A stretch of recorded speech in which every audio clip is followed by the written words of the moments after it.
So I found the girl of my dreams. At least on paper, she was everything that I ever thought I wanted. She was driven, she was really attractive, she was emotionally expressive, but the reality is it was chaotic. The relationship was beautiful, but it was chaotic. It was the kind of relationship that cracks you open and shows you everything that you've been ignoring within yourself. And when I say you, I'm talking about myself specifically here. Eventually, well, I had to walk away, and that decision didn't just break my heart.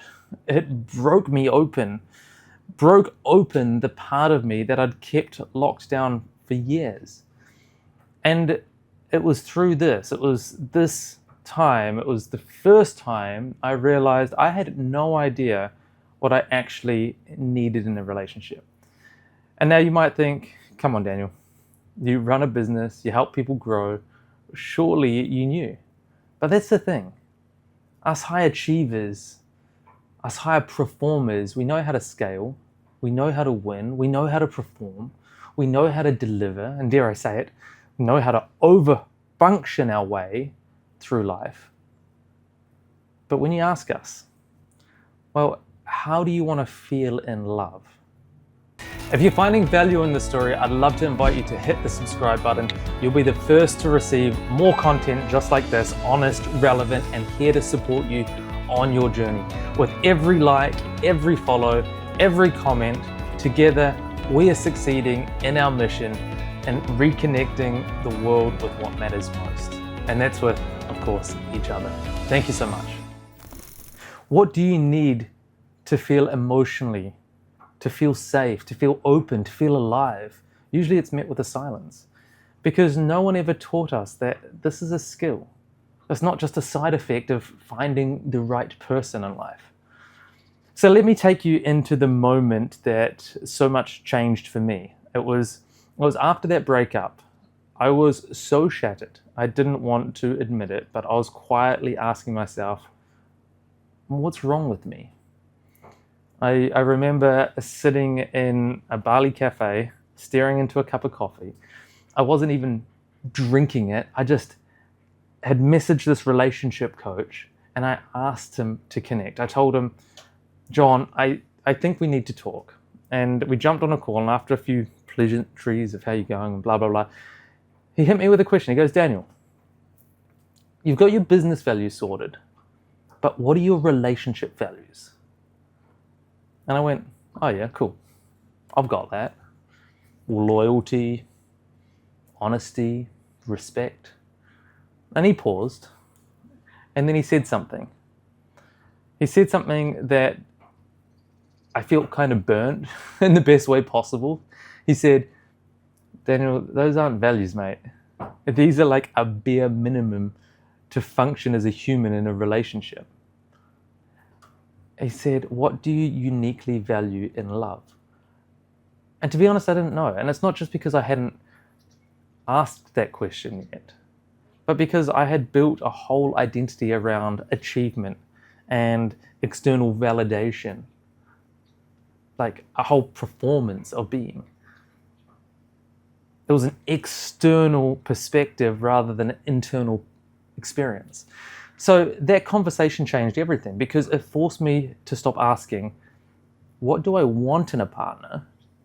And start asking, what do I want to feel in a relationship? Because, you see, we don't fall in love with resumes.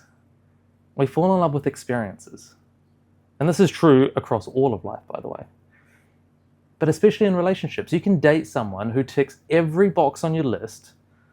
Same goals, same lifestyle, same interests. But if the emotional quality of the relationship feels off, well, you'll slowly shrink yourself to fit this dysfunction. Fit the dysfunction, or you'll leave wondering, well, what the hell went wrong? It seemed all good on paper. And that's why this question matters. Like, how do I want to feel in a relationship? It's not about being poetic. I believe it's truly foundational. Because if you don't know what you want to feel, you'll end up accepting anything that feels familiar. I'll say that again. If you don't know what you want to feel, you accept anything that feels familiar.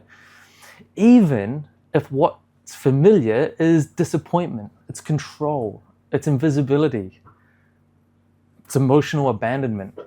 And for so many high achievers, especially those of us that are raised in homes where love needed to be earned, so to speak, it wasn't just given, that's what we unconsciously replicate. So I created a system, not because I wanted to life coach myself out of the heartbreak, but because I wanted to lead myself back to my truth. So step number one, this is what I did. I needed to define how I wanted to feel. So I invite you to do this now. Define how you want to feel. Close your eyes if you like. Think about the moments in past relationships, or even deep friendships is fine as well, where you felt something more than just happy.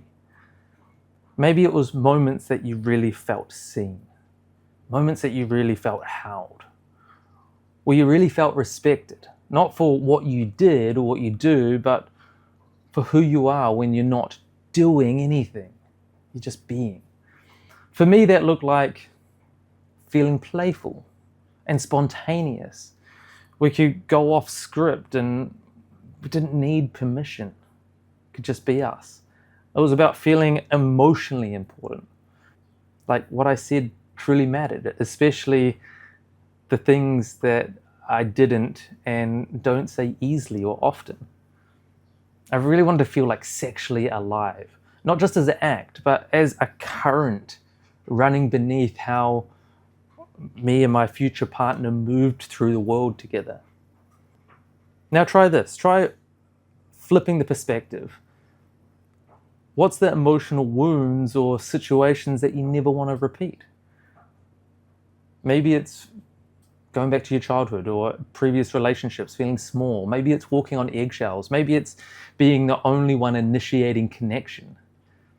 Maybe it's abandonment wrapped in like polite conversation.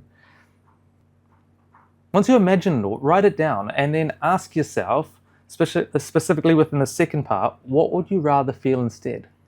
Now, I'm not talking about just the opposite experiences to what you've connected with there, but the truthful desires of what you really would love to experience beneath the pain.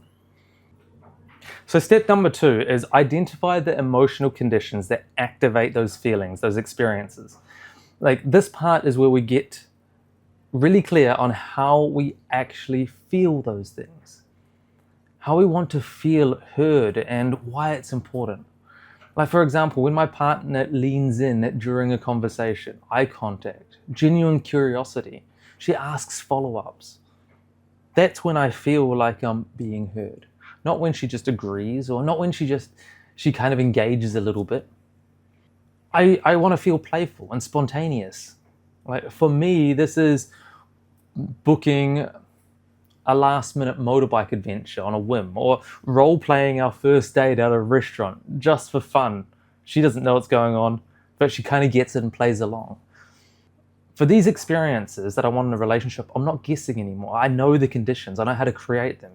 And because once you know the emotional cues that really light you up in your life, you stop settling for a relationship that only makes sense on paper.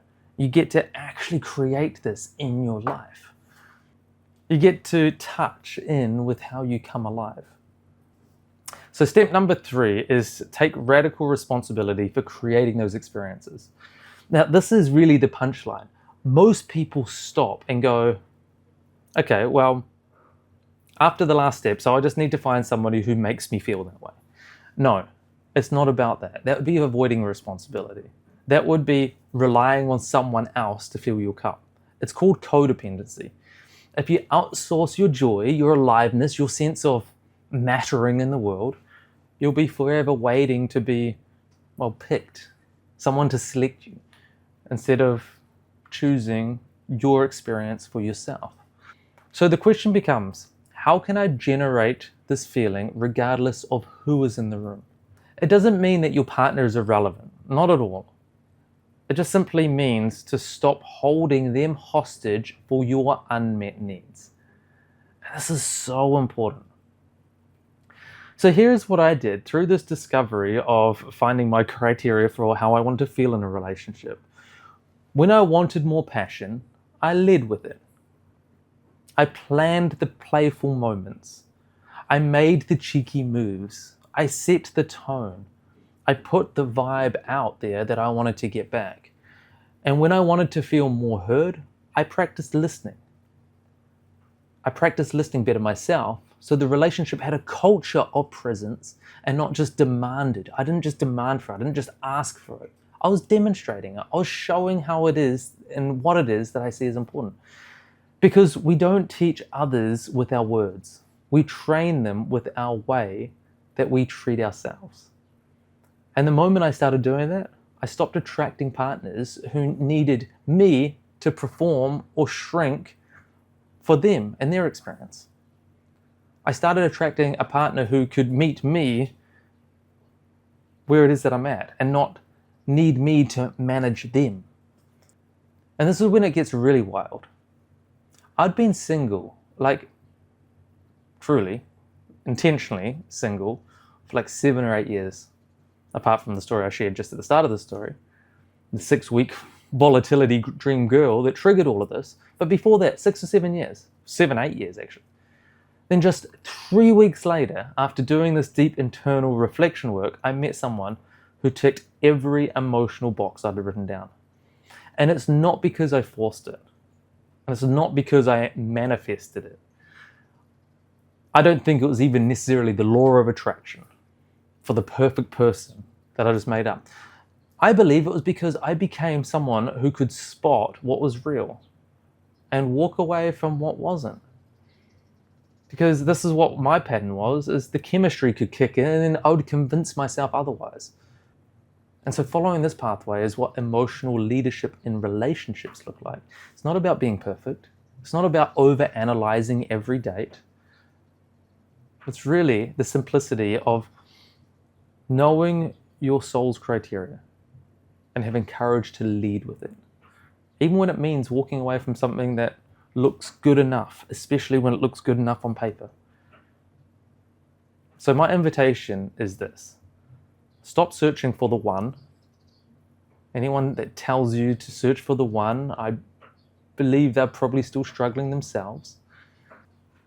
And start becoming someone who knows what it's like to be with themselves. From there, love becomes about resonance. It becomes about experience. It becomes about feeling. It stops becoming all about the rescue and the codependency. So here's a practical takeaway. If you went through the steps here together, great. Or you can take away this 15-minute exercise. 15 minutes this week. Just write down. How do I want to feel in a relationship? What experiences, moments have made me feel that before? How can I start creating more of that, starting with me first?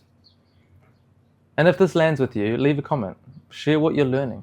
Or better yet, share one way you're going to take responsibility for how you feel in love this week.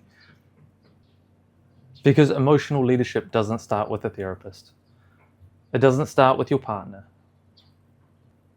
It starts with you. And trust me, when you lead with the truth, love has a way of meeting you there. So if you love this video, I'd love to catch you in the very next video below. Check out the resources.